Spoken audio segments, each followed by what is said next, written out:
Hey guys, and welcome back to a brand new video. In today's review we're going to be checking out Atelier Ryza, developed by Koei Tecmo and Gust, and also published by Koei Tecmo, so a massive thanks to them for the early review copy and making this video possible.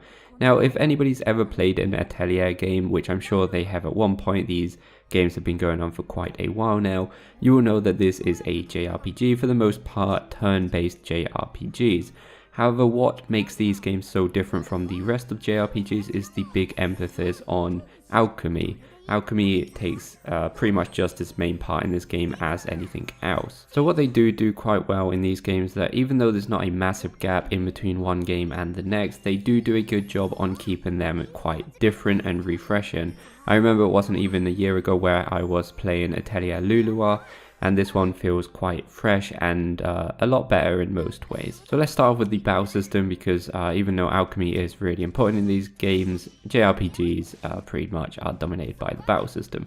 So the battle system in this one is quite a lot more dynamic than in previous Atelier games. Like I said, I haven't played every single Atelier game, but I have played a few, and none of them are as dynamic as this. Normally they're more traditional turn-based battle system, but this one is a bit more dynamic. In this one you'll take control of one character, you can swap anytime in battle, and you'll have this like real-time gauge where you can see whose turn it is. But in this one you're not really allowed to hang around, because even though it is your turn to attack, the rest of the characters and enemies gauge will continue, and they can attack while you're choosing to attack, so it's basically a non-stop.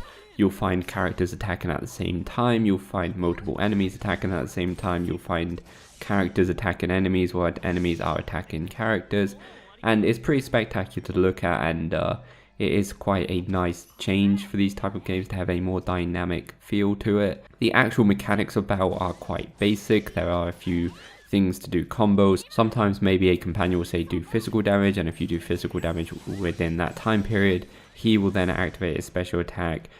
You can use AP to get your normal basic attacks up, you can use AP for other things like skills, and it's pretty good. I enjoy this one. It's definitely a nice change of pace from regular turn-based RPGs. Obviously this is just more of a personal opinion. I'm sure a lot of people would have at least liked there to be an option to slow the battle down, which at least in my version of the game that does not exist. I feel like maybe they should have put an option in to make it more traditional, but personally I don't mind. I actually like this faster paced dynamic combat system. So let's talk about the second most important thing in these games, which is clearly the alchemy. Now, it's pretty much similar to any other Atelier game that I played. Obviously the whole synthesis system is slightly different, they use different methods. But you've still got your basics, like how good quality the item is, what traits they've got. Then you can pass traits on to more things that you create with that specific ingredient. But the whole system to do it is completely remade and different. So in this one, maybe one ingredient can take you to multiple secret recipes that you have to play around a bit with the elements of the ingredients in this one. Say a plant has an electric ingredient, or a different plant has a fire ingredient. Maybe to discover one recipe you have to make that other recipe with multiple of one element.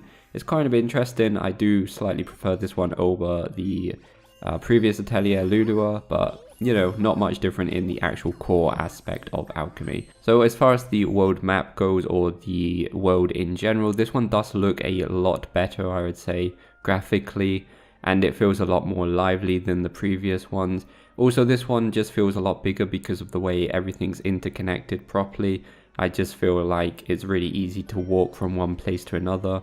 There is obviously an overworld where you can fast travel, and obviously this is very, very important, because in this game, thanks to the alchemy feature, you will have to do a lot of traveling backwards and forwards for ingredients, and then going back to the atelier and making whatever specific thing you're trying to make, and then go back to the side quest and give it in, or the main quest.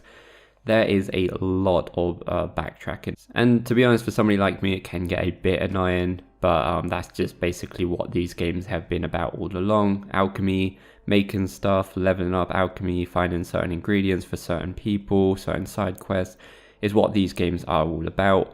and it's definitely done well. But you know, if you're not the type of guy that really does like going backwards and forwards like 30 times just for like a few side quests, then you're not probably going to be having the best time, because there's going to be parts in this game where you can pretty much forget about the battle system or the battling for maybe a few missions, where you're not even going to encounter enemies. It's all about going backwards and forwards for side quests and making alchemy and ingredients and stuff like that. But like I said, alchemy is pretty much one of the main important things about this game, so it's probably just as important as the battle system itself. So just expect to sometimes not kind of be battling all the time and be running around getting ingredients. Another new feature in this Atelier game is your hideout. So this time, very early on in the game, you will be able to kind of customize your hideout. I'm not really allowed to show much past this point in the game for this review, so most of the gameplay is from pretty much the start, or at least the first few missions in the game. And you can customize your hideout inside and out, and depending, for instance, what wallpaper you've got, this will actually affect your stats outside. Maybe in battle, if it's raining, you'll get more stat boosts or whatnot. You know, it's kind of just a nice, cool little feature that I always thought that should have been in the Atelier games, just maybe a little bit of customization in your house or hideout. So this is definitely something that was much needed. Now, like I said, I can't really show or say much about the story, but basically you and your friends live on an island, and you've lived on this island all your life, but you decide to go on an adventure to the mainland. You discover alchemy, you fall in love with it, and you really want to get better at it, which is kind of cool, because on a lot of the other Atelier games, you kind of start with alchemy as a thing. In this one, you quickly discover it, and you just kind of fall in love with it, which is a nice twist as well. And then something happens on the mainland, quite important, but I'm not really allowed to say much. I'm not going to, just because of spoiler reasons, but I'd definitely say that the story's worth it, and just as good, if not better, than any of the other Atelier game story. And really, last, I think we've just got to mention the audio. The music is pretty much just as good as always. The voices are only in Japanese, but they're still good nonetheless. But just keep in mind that you will have to read subtitles if you don't understand Japanese, since there's no English dub. And really, that's all I've got to say about this game. From me, it's going to be an 8 out of 10. And if you're into the Atelier games, then you should definitely check this one out, because I think it's improved in every way possible. And it's definitely going in the right direction. So hopefully this review is helpful, guys. If it was, please go like and subscribe, and we'll see you next time.